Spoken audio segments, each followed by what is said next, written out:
Eh, hai, Assalamualaikum. Nama saya Muhammad Fidel bin Jasman. Apa anda semua nampak di belakang saya ni? Ini empangan kan?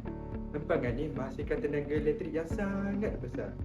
Jadi, macam mana empangan ni mengalihkan tenaga elektrik kepada rumah-rumah, sekolah-sekolah dan kilang-kilang?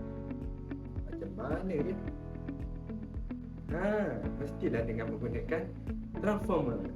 Transformer ni menjadi perantara di antara empangan untuk mengalihkan tenaga elektrik ke rumah-rumah, sekolah-sekolah maupun kilang-kilang.